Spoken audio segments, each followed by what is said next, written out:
Le kilomètre 0, la sortie de Saint-Main-le-Grand pour le départ de cette 8e étape. Les coureurs qui vont aujourd'hui quitter la Bretagne, quitter ce département de l'Ille-et-Vilaine, où nous étions déjà hier pour le départ du côté de Saint-Malo. On va quitter le 35, inverser les chiffres et prendre la direction du 53 à la Mayenne aujourd'hui à l'honneur avec cette arrivée à Laval. Le départ réel de cette 8e étape donné par Christian Prudhomme. On est déjà placé du côté du maillot vert, des Alpecin de Koenig, de Tim Merlier, du côté d'Anthony Turgis également pour aller se mêler à la petite bagarre du sprint de Vitré. Allez, on a repris les commandes du côté de la formation Intermarché Wanty. Binyam Girmay aux côtés de Jonathan Milan. Rappelez-vous, on avait la même image hier, mais à une toute autre vitesse, puisqu'on s'était relevé très tôt pour Girmay, Milan et Dely notamment, Jackie. Ouais, c'est bon enfant. On a vu Simone Consoni rigoler avec un équipier de l'équipe Intermarché. Voilà, j'ai connu plus nerveux comme sprint intermédiaire, alors qu'on est, vous le voyez, à 1 kilomètre seulement de ce sprint qui attribuera 20 points à celui qui passe la ligne en tête. Hop, ça frotte entre Simmons et Turgis, attention. Qu'est-ce qu'il nous fait Quinn Simmons là, frotter Anthony Turgis là? C'est parti pour Jonathan Milan. Jonathan Milan qui lance son sprint, le porteur du maillot vert qui se retourne. Le centre-ville de Vitré, habitué à recevoir la route à Adélie de Vitré qui reçoit le sprint intermédiaire. Bien vu Jackie, c'est exactement la même ligne que la ligne d'arrivée de la route à Adélie Vitré. C'est également le même public venu en masse pour admirer les coureurs du Tour de France. C'est Jonathan Milan qui vient prendre le maximum de points. Ouais, on le voit, c'est un beau sprint, mais c'est pas du 100%. On en garde pour l'arrivée. Chanière, attention, attaque là à 2.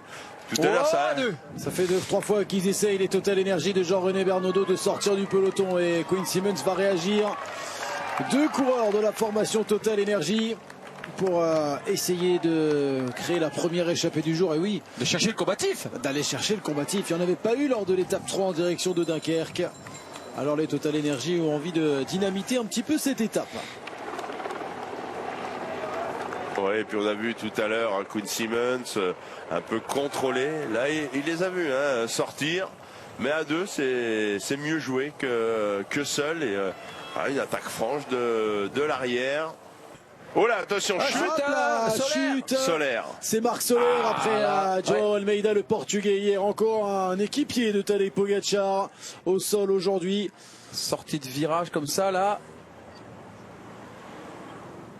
C'est la première chute de la journée. On parlait de la nervosité qui allait certainement apparaître au fur et à mesure des kilomètres. Eh bien, là voici la nervosité avec la chute ici de Marc Soler. Oui, sans gravité pour le coureur, mais apparemment le vélo a pris un bon petit coup. La côte de Neuilly sur Vicoin, côte classée en 4e catégorie. Seul grimpeur sur la route du Tour aujourd'hui. Matteo Vercher, Mathieu Burgodeau ouvre toujours la route en direction de Laval. Il y a beaucoup de monde, on l'a vu, le public est venu s'amasser sur la seule difficulté répertoriée. Ça passe pour tout le monde. On est arrivé vite aussi, je pensais qu'on prendrait un peu plus de précautions du côté du peloton, mais non, c'est arrivé pleine balle et c'est passé pour tout le monde, c'est l'essentiel. Le sommet pour Mathieu Burgodeau, pour Matteo Vercher, qui en termine de cette seule côte répertoriée au classement de la montagne aujourd'hui. Avec toujours Mathieu Burgodeau qui ouvre la route, Matteo Vercher qui s'accroche derrière. Je ne suis pas sûr que maintenant on ait de nouveau 1 minute d'avance pour ce duo. Et on a donc décidé aujourd'hui en revanche de décerner 2 prix de la combativité. Mathieu Burgodeau et Matteo Vercher sont les 2 combatifs du jour. Terminé pour Matteo Vercher qui se relève, on l'avait senti un petit peu dans le dur. Jackie.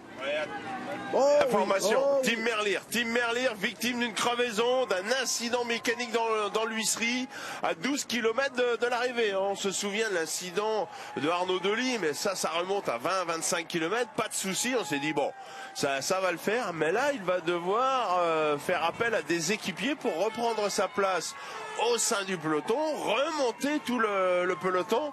Coup dur pour le champion d'Europe. Coup dur et des chutes derrière. Avoir des ennuis dans le final ici à l'huisserie. À Kerman. Ça monte en puissance. Alors, qui est tombé? On remarque ce qui s'est passé. Non, c'est Michael Woods. C'est Michael Woods. Aïe, aïe, aïe. Comment il a fait? Qu'est-ce qu'il a fait? Et juste devant Pogacar. Hein. Un autre incident pour un sprinter. Et là, c'est du côté français. Paul Penouette, lui aussi, vient d'être victime, pas d'une chute, mais d'une crevaison. À un peu plus de 10 km de l'arrivée. Là, on le sent un peu dégoûté, hein, évidemment. Il y a de quoi être dégoûté. Alors on aura la carte Clément Russo, Cyril Barth, bien sûr, dans cette formation. Et pourquoi pas même Romain Grégoire pour la Groupama FDJ. Mais c'était un final taillé pour Paul Penouette. Peloton groupé terminé pour Mathieu Burgodeau, qui aura donc été repris à 9 km de l'arrivée. Matteo Verchi avait été repris quelques kilomètres plus tôt. C'est un peloton groupé désormais qui arrive dans Laval, qui accueille une nouvelle fois donc le Tour de France. Des coups en tête de peloton, l'équipe Lotto qui est là. On aperçoit aussi Mathieu Van Der Poel. Et Van Aert dans la route Bignam-Guermail, un peu plus loin. Ça frotte. Consoni qui s'est fait avoir, essayé de remonter. Et là on est sur une partie descendante. Regardez la vitesse en bas à droite, on est à plus de 70 km/h. Oh oui, on sera pas loin de 80 hein, pour aborder le rond-point juste après la banderole indiquant les 2 derniers kilomètres. Il y aura encore 2 ronds-points là dans quelques hectomètres et un rond-point après avoir traversé la Mayenne. Attention à Van Poppel qui essaie de remonter à droite. Ouais, qui se faufile. Attention, il ferme un peu ce rond-point. Attention à pas se faire avoir ici. Ça passe. Allez, ça passe, c'est bon, ça passe pour ce rond-point. Même à l'arrière, ça a été limite, mais c'est passé. Ouais, mais ça s'est étiré aussi. Le pont de Pritz maintenant. Et un dernier rond-point à bien négocier avant d'aller chercher la montée finale. On vous rappelle, à 1400 mètres de l'arrivée, il y aura 400 mètres à 5,5% avant le dernier kilomètre à 2,4%. C'est ici que les coureurs vont retrouver les pourcentages les plus raides. Oh là, c'est très très étiré. On en parlait des cassures. Où sont les Vingegaard? Où sont les Tadej Pogacar? Ils peuvent prendre des cassures. Regardez qui est là. C'est Mathieu Van Der Poel qui est là. Ouais, Caden Groves qui a été frotté avec Jonathan Milan pour reprendre la route sur son pilote. Et Arnaud il y a eu épaule contre épaule. Arnaud Delis est idéalement placé dans la roue du maillot vert également, Jonathan Milan. Toujours 2 équipiers pour Jonathan Milan en 4e position. Entre ses équipiers et lui, il y a Mathieu Van Der Poel. Juste derrière, il y a Arnaud Delis. Eh oui, il ne pourra pas amener Consoni hein, dans ces passages un peu plus pentus. Matteo Trentin qui fait le boulot. Wout van Aert qui essaye de se replacer également. Oh, Bignam, il est un peu dans le vent. Hein, Bignam-Guermail là. Complètement dans le vent, alors que du côté de la Picnic Postanel, on essaye de se replacer. Paul Penouette qui est en train d'essayer de faire l'effort pour remonter également.